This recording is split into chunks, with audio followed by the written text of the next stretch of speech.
There are people in this world who carry their pain so quietly that the rest of us mistake their silence for strength. We see them every day and we don't know it. They're in the grocery store, moving slowly down the cereal aisle, staring at nothing. They're at the gas station, sitting in their car long after the tank is full, engine off, hands still on the wheel. They're in diners, roadside diners with neon signs and cracked vinyl booths and coffee that's been sitting on the burner since noon, sitting alone at a table with a cup going cold in front of them, looking like a man who has forgotten what he came in for. We walk past them. We look away. We tell ourselves it's not our business, that they probably want to be left alone, that someone else will notice, that someone else will say something. Someone else never comes. And then there are people who ride through the night not because they love the road, but because stopping means feeling everything they've spent years trying to outrun. People who wear their damage on the outside because they ran out of room to hide it on the inside. People the town whispers about, people you cross the street to avoid, people you take one look at and decide you already know everything you need to know. Sometimes those people are the only ones paying close enough attention to see what the rest of us miss. This is a story about one Tuesday night in a roadside diner somewhere in Nebraska, where the rain came down hard and the neon open sign buzzed red against the dark, and two strangers sat down at the same table. One of them was a soldier who came home from war and found that the hardest battle was the one nobody could see. The other was a woman the whole town whispered about, a hell angel. They called her a biker, trouble, who carried a secret so heavy and so private that she'd spent 6 years trying to make it mean something. They didn't know each other. They had no reason to speak. The odds of that particular night, that particular diner, that particular table, they were impossibly small. But it happened. And what she whispered to him, 6 words, low and close, meant only for him, broke something open in that man that 23 years of war and silence and survival had sealed shut. Stay with me. This one matters. His name was Marcus Webb, 51 years old. Former Staff Sergeant, United States Army. 3 tours, 2 in Iraq, 1 in Afghanistan.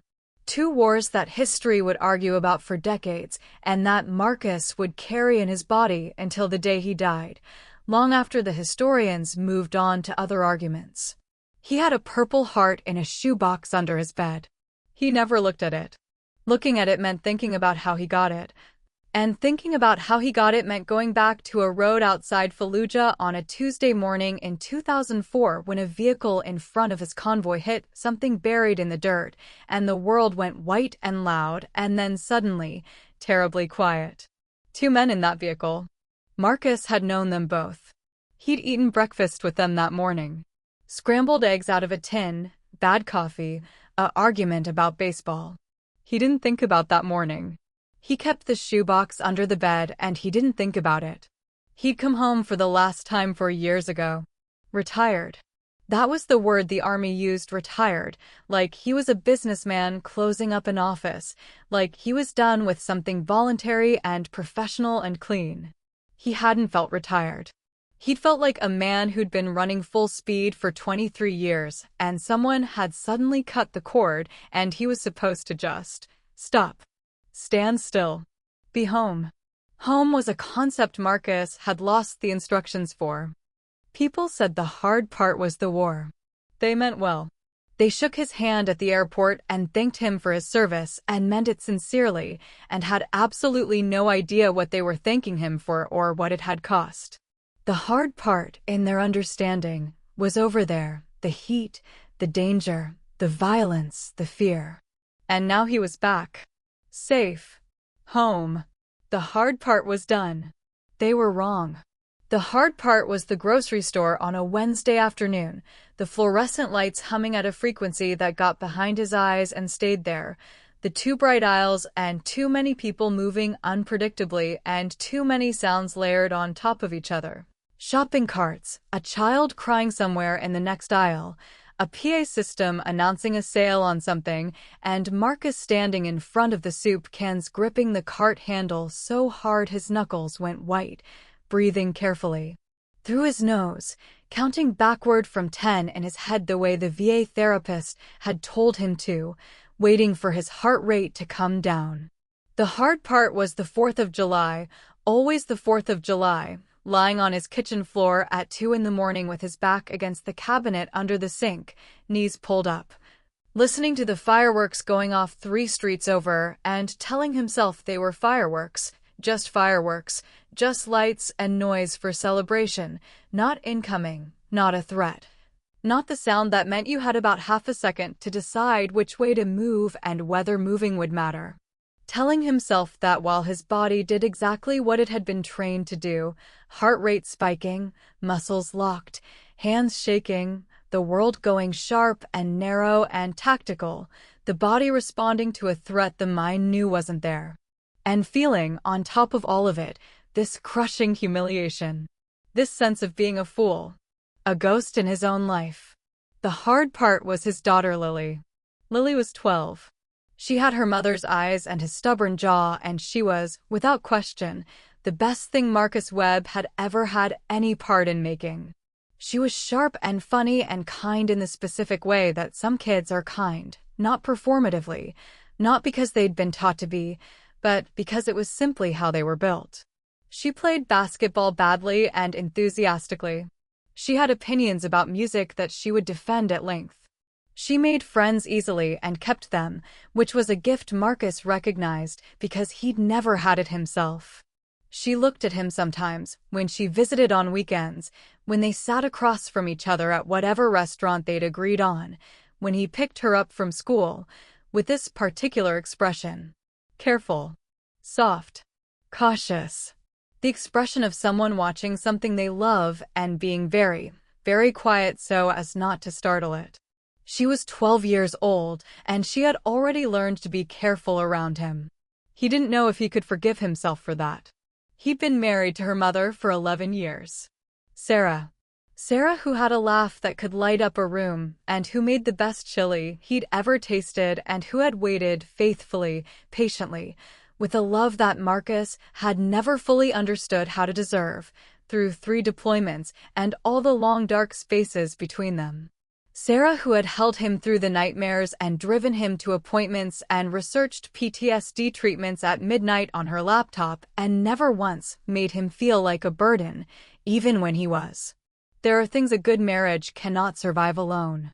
And one of them, the thing Marcus had learned too late and at too high a cost, is a man who has decided somewhere deep and wordless that he does not deserve to be held.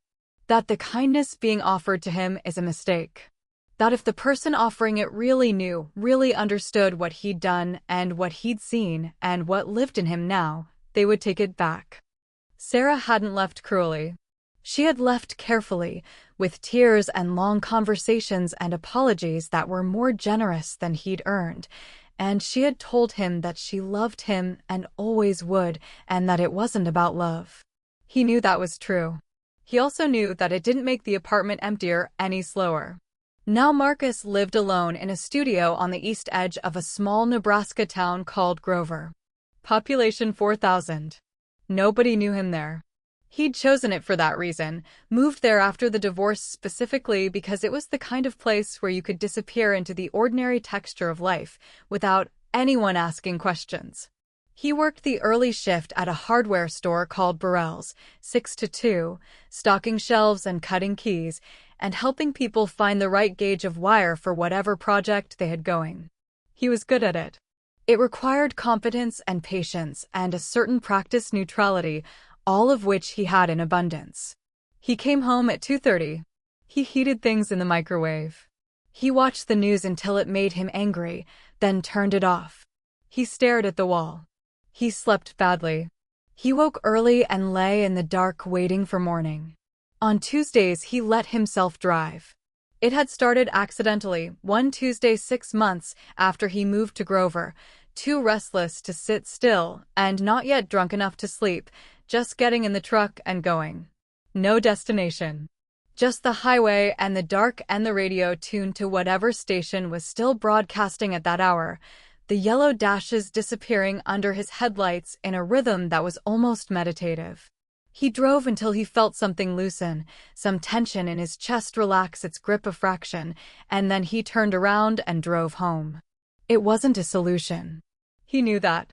It was a Tuesday ritual, a contained, manageable way of giving the restlessness somewhere to go.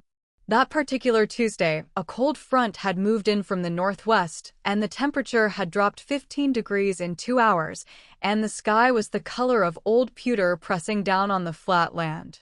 Marcus had been driving for 40 minutes, going nowhere in particular, radio low, when he realized he was hungry, genuinely hungry, stomach grumbling hungry, which didn't happen as often as it should. And he pulled off Route 9 at the first exit and followed a service road a quarter mile to the parking lot of a place called Della's Diner. He sat in the truck for a moment looking at it. The neon sign. The light in the windows. The rain just starting to come down. Fat slow drops on the windshield. He almost didn't go in. He sat there for a full 3 minutes, engine running, telling himself it was too much effort, that he should just drive home and find something in the fridge. That it was late and the place might be closing. That he didn't feel like navigating another public space tonight. Didn't feel like the performance of being a normal person in a normal place doing a normal thing. Then his stomach growled again. He turned off the engine. He pushed open the door. And the rest of the story begins right there, in a rain-wet parking lot in Nebraska, a man in his 50s climbing out of a truck and pulling his jacket collar up against the cold and walking toward a lighted door, not knowing that on the other side of it, something was waiting that he had needed for 4 years without ever being able to name what it was. Her name was Raya Cruz, 38 years old. Born in a small Kansas town called Millhaven, the second of 2 children, raised by a mother who worked doubles at a diner not unlike Della's and a stepfather who came into the picture when Raya was 9 and left it, or rather, was left by Raya, when she was 17. She didn't talk about the stepfather. There was nothing useful to say about him. He was a chapter that ended, and what mattered was not the chapter, but the fact that she'd turned the page.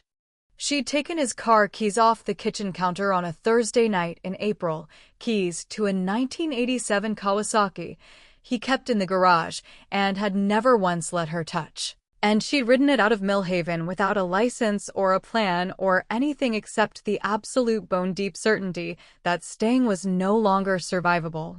She'd stalled it twice at intersections in the first mile. By the time she hit the highway, she had it figured out. She never went back. She'd been riding ever since. Not the Kawasaki that had been abandoned in Wichita after it finally gave up on her, which she'd always considered fair, but bikes in general. Whatever she could afford, and then when she could afford more, whatever she wanted.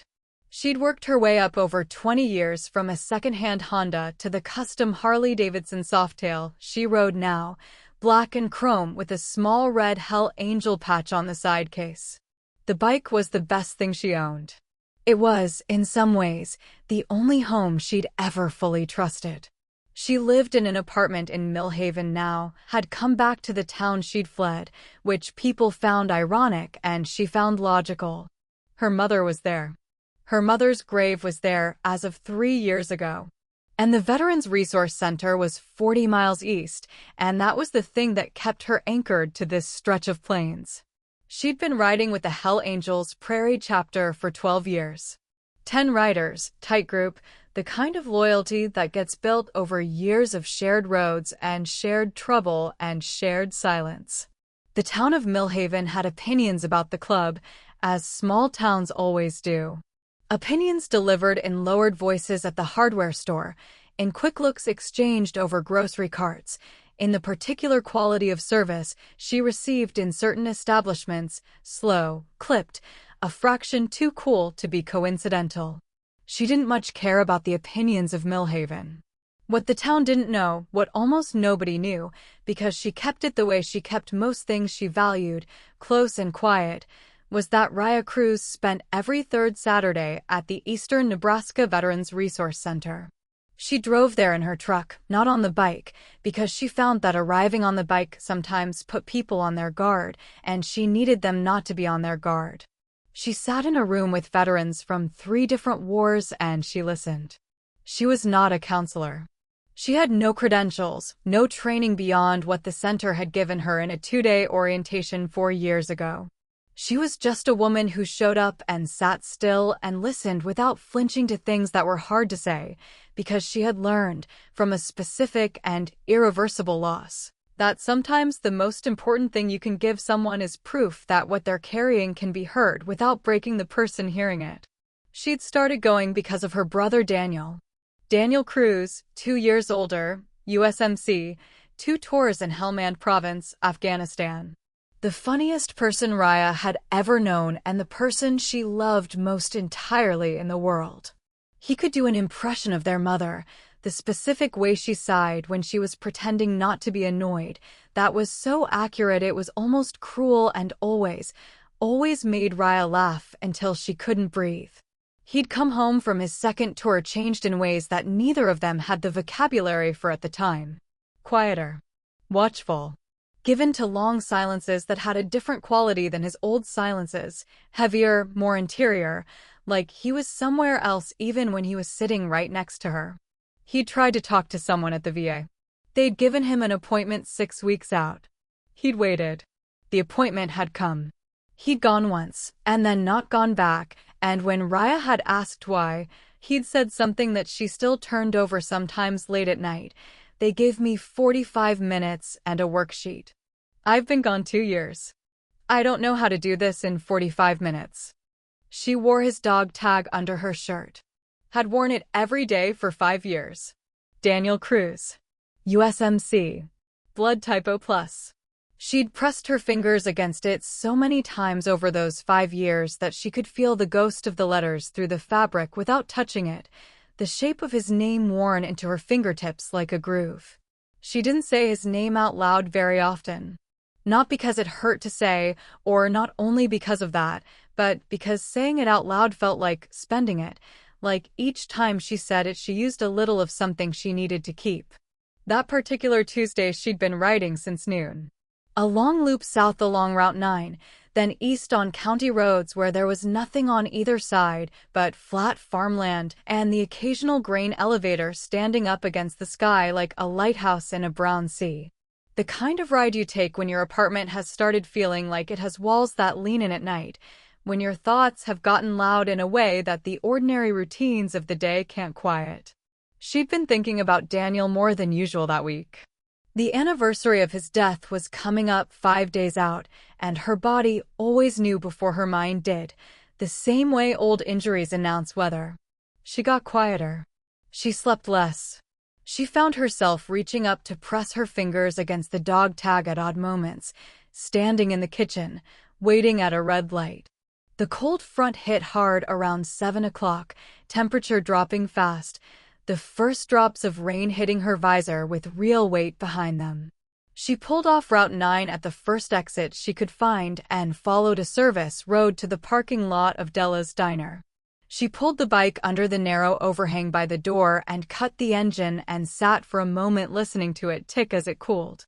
The rain was picking up. The neon diner sign buzzed red and warm above the door. The word open in smaller letters to the right. She pulled off her helmet, shook out her hair, pushed open the door. Warm air.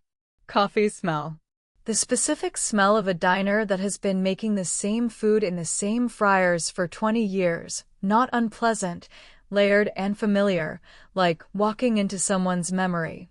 A young server behind the counter, maybe 20, who looked up at her and then looked away with the slightly too careful expression of someone trying to appear unaffected. She didn't register him beyond that.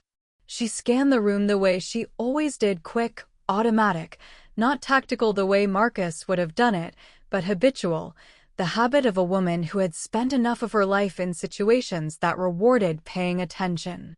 A couple in a booth near the back, talking quietly, cups of coffee between them. An older woman alone near the window, crossword puzzle folded on the table, pen in hand, not writing. A trucker at the far end of the counter, big shoulders, hat down, coffee gone cold. And one man. Counter seat, 3 from the end, back naturally angled toward the wall, body slightly turned to face the door without seeming to, the positioning of someone who had learned to read a room the hard way. 50-ish, graying at the temples, a jaw that was holding something. Olive jacket. Hands wrapped around a coffee mug that he hadn't touched. Looking at the surface of the coffee like it contained something he needed to find. Raya Cruz stopped. She knew what she was looking at. She'd seen it in the resource center 100 times. This specific quality of stillness, this particular kind of alone. The look of a man who has gotten so used to carrying his weight in silence that he's forgotten other people can see the weight even if they can't see what it is. She didn't think about it. She walked to the counter. She sat down one stool away from him. She set her helmet on the counter beside her and she said, without looking at him, "Black coffee, please, and whatever pie you have." The man didn't look up. That was fine. She wasn't in a hurry.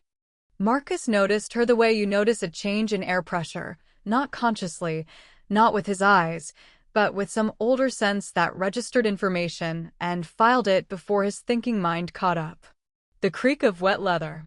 The smell of rain and cold air and something mechanical oil, exhaust, the ghost of a long ride. The particular quality of her stillness. Most people, sitting down in a public place, perform. It's not dishonest, it's just human, the instinct to signal something to the room, to shape how you're perceived. They adjust their jacket or pull out their phone or look around with an expression that says, "I belong here, I'm comfortable, I'm not waiting for anything." It's so universal that you stop noticing it. It's just the texture of being in public. This woman didn't do it. She sat down and she was simply there, complete, self-contained, requiring nothing from the room and offering nothing to it by way of explanation. Like the stool was hers. Like she'd sat on it 1,000 times. Like she had exactly as much time as she needed and didn't need the room to know it. Marcus found this unexpectedly difficult to ignore. He kept his eyes on his coffee. The coffee was lukewarm now. He'd ordered it 15 minutes ago and hadn't drunk it, which was money wasted, which his father would have had something to say about, and the thought of his father arrived and departed in the familiar way of thoughts Marcus didn't pursue. He was aware of the woman one stool over with a clarity that surprised him. Not attraction, or not only that, but something more like the alertness you feel when someone in a room turns out to be more present than you expected. 5 minutes passed. The server refilled his coffee without being asked. "Good kid. Cherry or apple?" He looked up. She was looking straight ahead, both hands around her mug, and the question had been delivered in a tone so matter-of-fact that it took him a second to process it as being directed at him. "What?" "The pie. Cherry or apple?" "I got apple." She still hadn't looked at him. "You look like a cherry guy." He had no idea what a cherry guy looked like. "Apple's fine," he said. She nodded once, decisive. "Better choice. Cherry's all syrup. You lose the fruit." It was such a specific and confident opinion about pie that Marcus, for the first time in longer than he could remember, almost smiled. Not quite, but almost. "My daughter likes cherry," he said. He didn't know why he said it. It just came out offered, like a hand across the space between them. She turned and looked at him then. Brown eyes steady, with a depth that reminded him of still water over ground you couldn't see the bottom of. Not soft exactly. More like present. Fully, unusually present. "How old?" she asked. 12. Hard age. For girls especially. She said it without sentimentality, like a plain fact. "Yeah. She live with you?" Her mother. A nod. That was all. No follow-up, no expression of sympathy, no performance of concern. Just acknowledgement, the way you acknowledge weather. It is what it is. The server brought apple pie. Marcus ate. It was good pie, apples that still tasted like apples, crust that had been made by someone who cared. He ate half of it before he realized he was eating with actual attention, actually tasting it, which had not happened with food in a while. Raya drank her coffee. The rain picked up against the windows.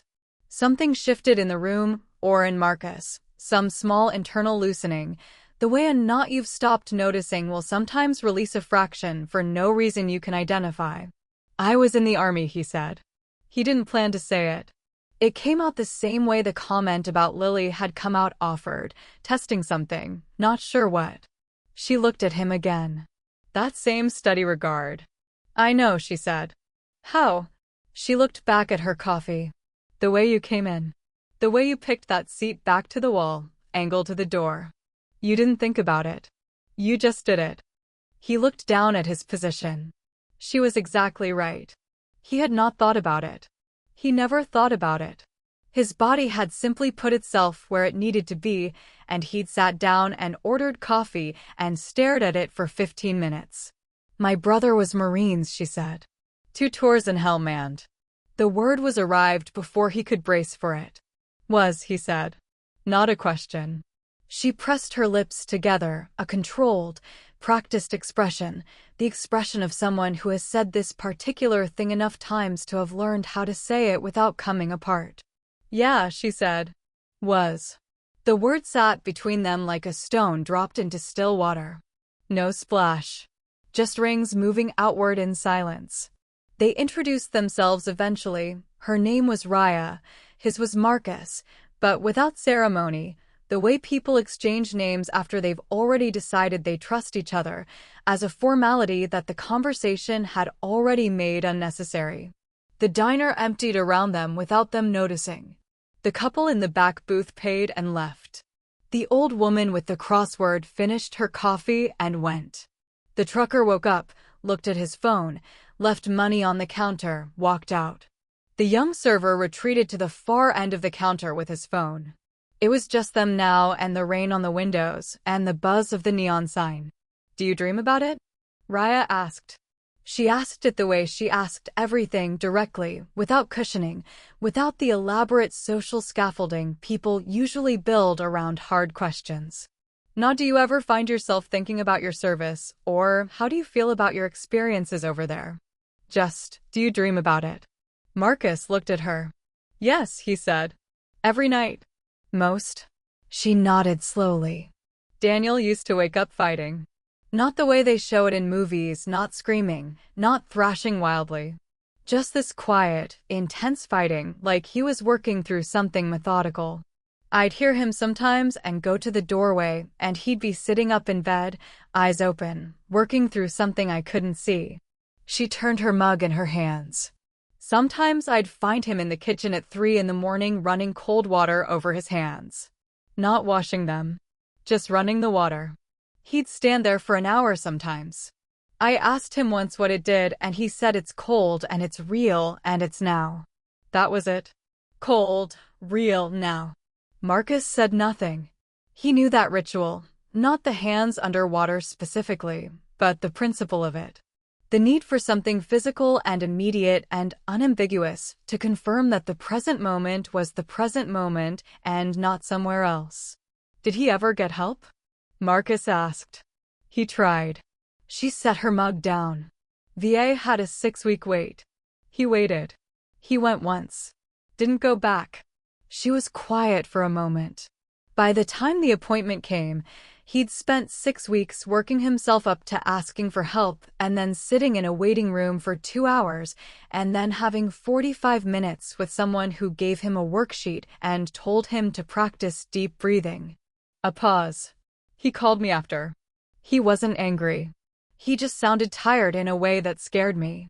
He said, "I think I needed something different than what they have." Another pause, longer. He was right. He needed something different. He didn't get it. She stopped.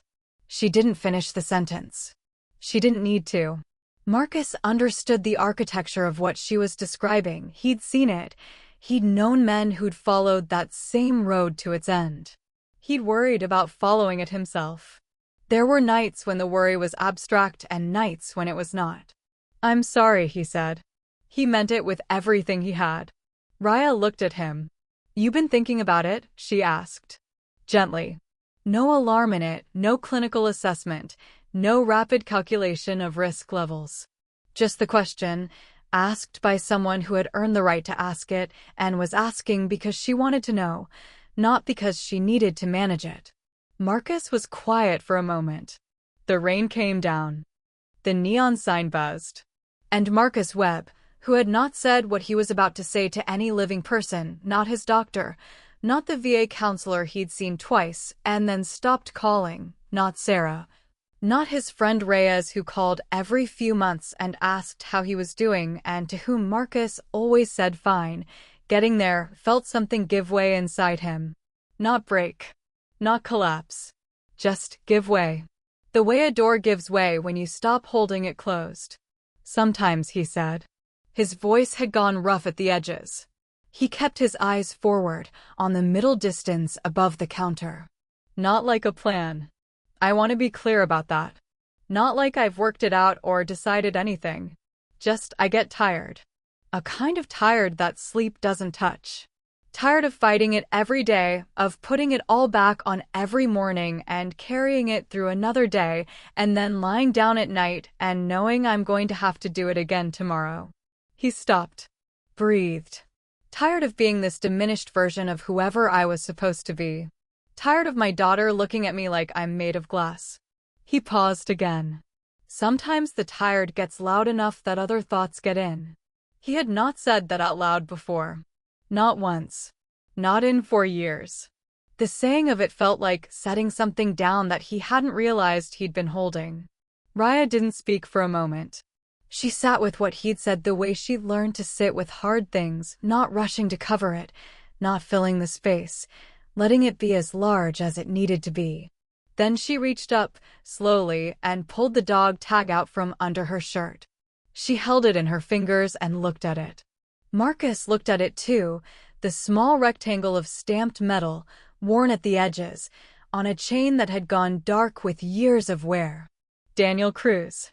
USMC. Blood type, O+. He called me the night before, she said. Her voice was quiet now, careful, the voice of someone handling something they can't afford to drop. I didn't answer. I was in the middle of something I genuinely cannot remember what. Something ordinary. Something that felt important for about 30 seconds and then stopped mattering entirely. She looked at the tag in her fingers. I told myself I'd call him back in the morning. I remember thinking that specifically, I'll call him in the morning when I have more time to actually talk. She set the tag back against her chest. There wasn't a morning, she said. Not for him. The silence that followed was the complete, specific silence of two people who are both inside something true. I used to think the guilt would kill me, she said. For about a year after, I wanted it to. I thought it was the only fair exchange, that I should suffer as much as he did, that I should hurt as badly at the end. That was the only math that made sense to me. She looked at her hands. But I'm still here. I don't know exactly why. Part of it is stubbornness. I've been stubborn my whole life. It would be embarrassing to stop now. Part of it is, she paused, seeming to consider how to say the next thing. Part of it is that I made a decision about what I was going to do with it. With the fact that I'm still here and he isn't.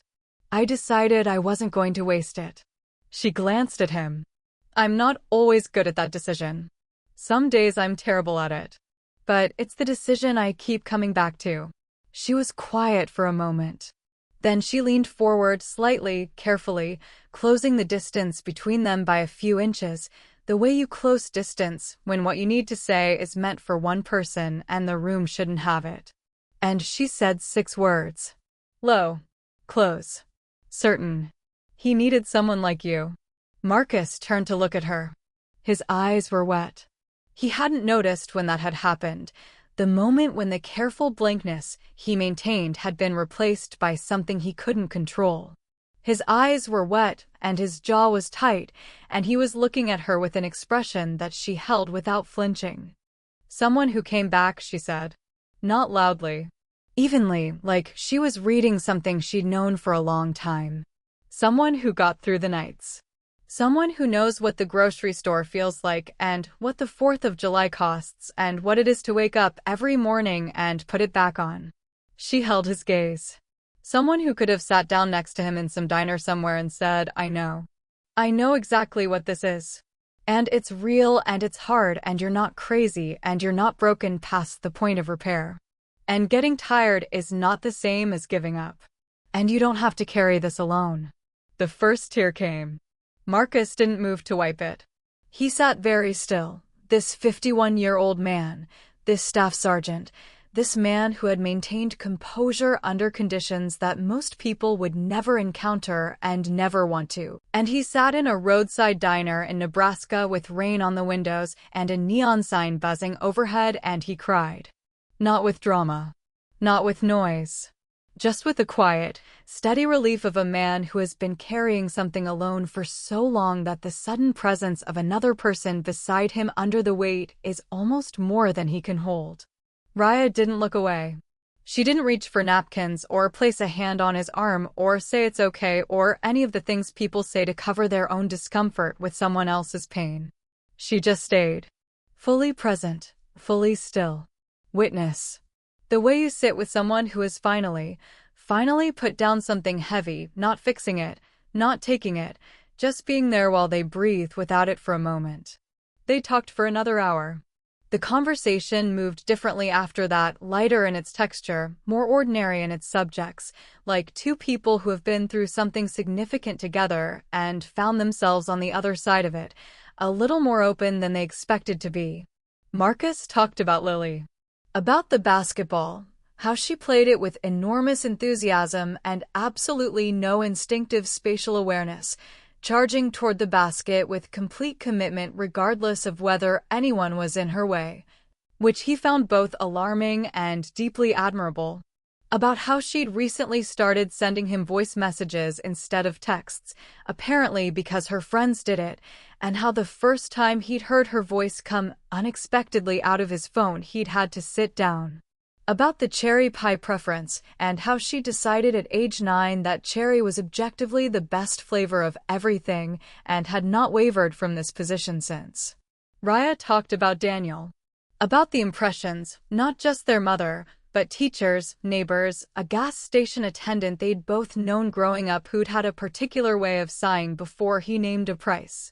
About how Daniel had cried at the end of a children's movie, she wouldn't name which one, she'd promised, and then spent 20 minutes constructing an elaborate argument for why it was actually a perfectly reasonable emotional response, and anyone would have cried. About how he'd eaten an entire large pizza alone once and reported it to her with the specific pride of someone who has achieved something they know is inadvisable but have no regrets about. About how much she missed him. Not with grief's full weight in the words, that weight was always there, underneath, a permanent low note, but with the specific, ordinary ache of missing someone you loved, missing who they were, the texture of being around them. At some point the server began turning chairs upside down on the empty tables, the international sign for closing time, and Marcus and Raya both looked around, as if surfacing from underwater. Surprised to find the diner almost empty and the clock reading 12:42. They paid separately. Went out into the parking lot together. The rain had stopped. The air was cold and clean, washed clear by the front that had come through, and above the broken clouds the stars were out over Nebraska, that particular density of stars you only get over flat land with no light pollution, enormous and indifferent and, in their indifference, somehow comforting. Her Harley sat near the door under the overhang, dry except for the rain that had blown in on the seat. His truck was at the back of the lot. They stood in the space between. Raya. She looked at him. Thank you, he said. He put into it everything he meant by it, which was more than the words could hold, but she heard it. He could tell by the way she received it, without deflection. She reached into the inside pocket of her vest and pulled out a small white card. Veterans Resource Center, 40 miles east on Route 12. I'm there every third Saturday, but they have staff Monday through Friday, counselors, peer support groups, people who've been where you've been. She held it out. He took it. You don't have to be in crisis to go. You don't have to be doing badly enough. You just have to show up. He looked at the card. And Marcus. He looked up. "Call your daughter tomorrow," she said. "Not about anything significant. Just call her. Tell her about the cherry pie thing. Tell her you had apple and thought of her. Kids need to know you think about them even when nothing's happening. Especially then." He nodded. He folded the card with care and put it in the inside pocket of his jacket, the left side, close to his sternum. Raya pulled on her helmet, swung a leg over the Harley. The engine came to life with that low, rolling, chest-felt thunder that a Harley makes, the sound of it filling the wet parking lot and then settling into an idle. She looked at him one last time. Not a goodbye or not only that.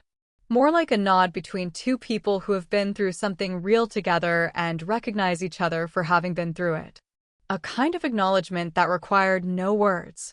Then she pulled out of the lot, and the red tail light moved down the service road and turned north onto Route 9, and in 30 seconds, she was just a point of red light diminishing in the dark, and then she was gone. Marcus stood in the parking lot. He breathed. The cold air came in and went out and came in again, and each breath felt slightly cleaner than the one before it, slightly more like something his body was doing because it wanted to. He looked up at the stars. He stood there for a while, just looking. Then he walked to his truck, sat in the driver's seat, took out his phone, opened his contacts and scrolled to the L's, to the name he'd labeled in his phone with a small basketball emoji beside it because she'd insisted when she was 10 and he'd never changed it. It was nearly 1 in the morning. She'd be asleep. He didn't call.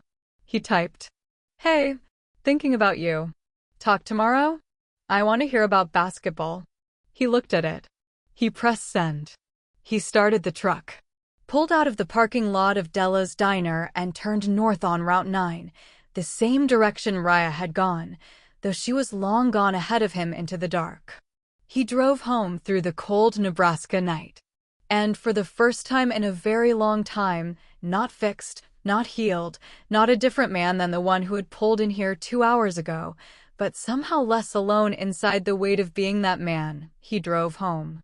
There's a version of this world where Marcus Webb drives past Della's diner that Tuesday night, where he sees the light in the windows and registers it and keeps driving because it's late and he's tired and it's too much effort and he'll find something at home, where he heats something in the microwave and eats it over the sink and watches half an hour of news and turns it off and stares at the wall, where the weight keeps compressing, a fraction more each week, and the days keep disappearing one after another in a silence that nobody notices, and eventually the silence becomes something else. That version exists. It exists for thousands of men and women in this country who put on a uniform and went to places they were sent and did what they were trained to do and came home to discover that home had become a foreign country, that the people who loved them most couldn't reach them, that the help that was supposed to be there was 6 weeks away and 45 minutes long and came with a worksheet. For every Marcus who pushes open the door, there's one who doesn't. For every Raya who happens to be in the right diner on the right Tuesday, there are 100 strangers who look at the man alone at the counter and look away. This is not a story about how everything gets fixed. Marcus Webb went home that night still carrying what he'd been carrying. The nightmares didn't stop. The 4th of July didn't get easier overnight. The shoebox under the bed didn't open itself. But he had a card in his inside pocket. And in the morning he called his daughter, and she answered on the second ring with her voice still rough with sleep, and when he told her he'd thought of her because he'd had apple pie instead of cherry, she laughed, that open, unguarded laugh that came from somewhere deep in her chest, and he sat in his truck in the hardware store parking lot before his shift and listened to it and felt something that he had not felt in a very long time. He felt like he was worth something. Not to history. Not to the army. Not to some abstract national gratitude.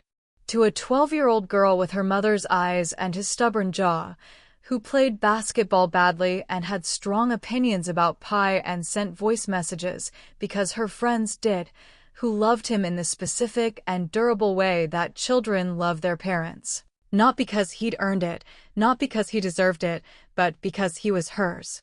He went to the Veterans Resource Center 2 weeks later. Not on a Saturday when Raya was there. He wasn't ready for that, for the weight of her having witnessed him. He went on a Thursday, walked in and gave his name to the woman at the desk and sat in a waiting room that smelled like burnt coffee, which seemed right. He met a man named Torres who'd done 3 tours in Afghanistan and now ran the peer support group on Thursday evenings, and who shook his hand with the grip of someone who understood the specific arithmetic of what Marcus had carried, and said, "Glad you're here. It matters that you came." He went back the following Thursday. And the Thursday after that. Raya Cruz rides Route 9 every Tuesday. She has for 6 years. Rain or dry, cold or warm, she rides the long loop south and east and back north, the rhythm of it doing what she needs it to do. She doesn't talk about why.